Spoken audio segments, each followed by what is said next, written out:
Hey guys, today I'm just going to provide a quick review on the Tissot Seastar Quartz Chronograph that I picked up a couple days ago.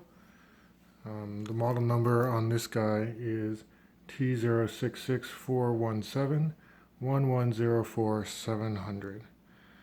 I'm just going to get the dimensions out of the way first. This is a bit of a larger dive watch, but it sits really well on my wrist. Let's check it. Let's see here. Diameter is about 45 millimeters across. Case thickness, it's about 13.3 millimeters.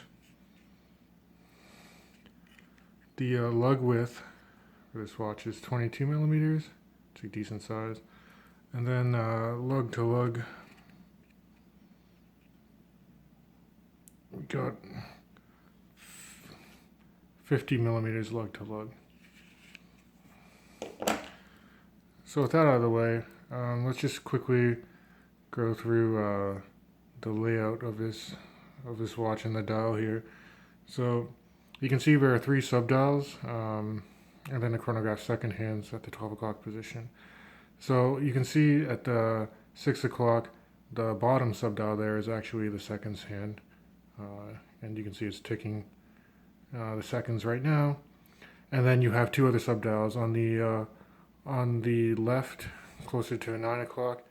You have a 30-minute timer for the chronograph function, and then on the right, you closer to 3 o'clock, you got a 10-second, like millisecond chronograph function here.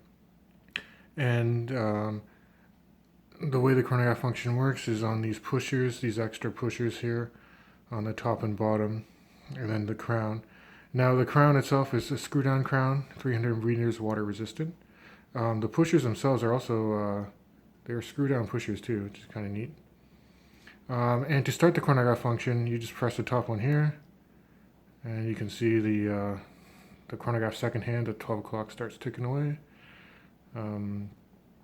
You won't see the actual subdial hands move until you either stop it or until you start tracking more than a minute, because the left-hand subdial, again, will track up to 30 minutes, and the right-hand 10 millisecond subdial, as soon as you push it, you'll see where it lies right there. So you can kind of see I stopped it at 25 seconds and then at about 3 milliseconds. And then the bottom pusher here, all you gotta do is press that and it resets the whole thing. So, pretty clean, everything lines up pretty nicely. The glass is a sapphire glass coating, so it's scratch resistant. It's supposed to have anti-reflective coating. The bezel in the glass itself, there is a bit of reflection there, but it's gorgeous. I mean, I picked it up because of the blue color.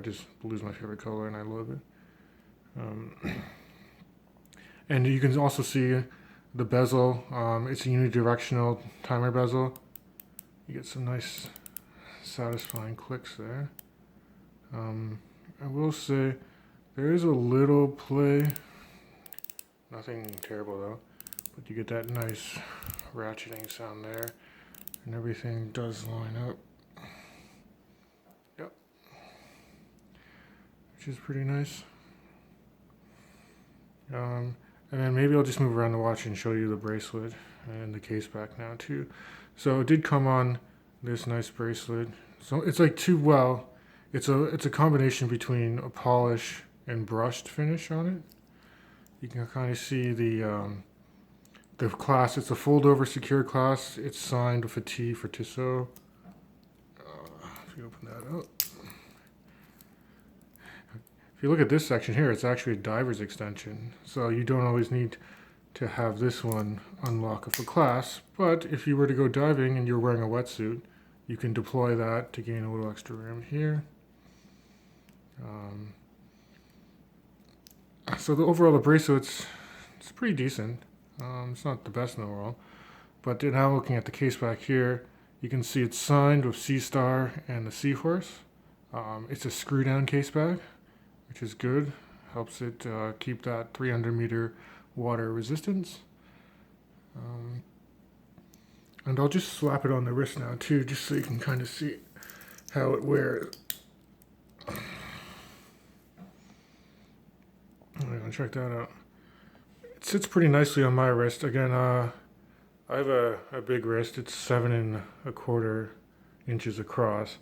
And you can kind of see it just fits well. The lugs themselves actually curve a little in on the wrist, so it does kind of help keep it secure and nice.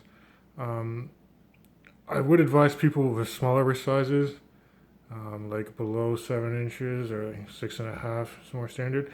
You might find this a little big. The heft of this watch it's pretty heavy actually. With the bracelet, it's about 190 grams. It's about double the weight of a normal watch. But I mean, you could easily, 22 millimeter lug width is easy enough to switch out. So I mean, you could easily just slap on either like a silicone rubber band, a NATO strap, or a leather, depending how you like to roll. But overall, my impressions are pretty good.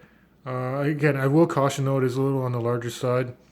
And the other negatives that I might have, it's just the layout of the watch, the way the subdials and the seconds hands are clumped together. See, the fact that the chronograph seconds hands kind of obscures the lower second subdial when it's not moving. I don't really like. And the hour and minute hands too are kind of large, even though they are skeletonized. They do kind of block out the subdials at times. So that's not the easiest thing in the world to deal with. But the rest of the dial overall is really clean. The lume on it is decent too. It's Super Luminova. It's a blue lume, and it's adequate. It's not going to blow your mind. I far prefer Luma Bright, which is I think it's a Seiko branded lume. I think blooms like a torch. But overall, I mean, it lasts through the night. I mean, pitch black, you will be able to see the hour, second, minute hand, and also the indices around the dial, for marking each hour and the 12 o'clock, as well as the lume pip at the top of the bezel. You will be able to see that, and it's kind of a cool effect. It's like a dark midnight blue looming effect. Other than that, the rest of the layout, it's pretty clean. The date is at the 4 o'clock, which I actually prefer. Retails in around $700-800 Canadian. But if on the gray market, you can probably pick it up for like almost half that price. And that's kind of what I recommend if you were to pick this one out. $700-800, you can probably get slightly better entry-level Swiss watches, divers, that are also automatic, that are just finished slightly better, proportion slightly better. But overall, I mean, if you like Tissot and you like a dress watch that has good presence, then yeah, I would recommend picking up a Seastar. It's a decent watch. Thanks for your time, guys.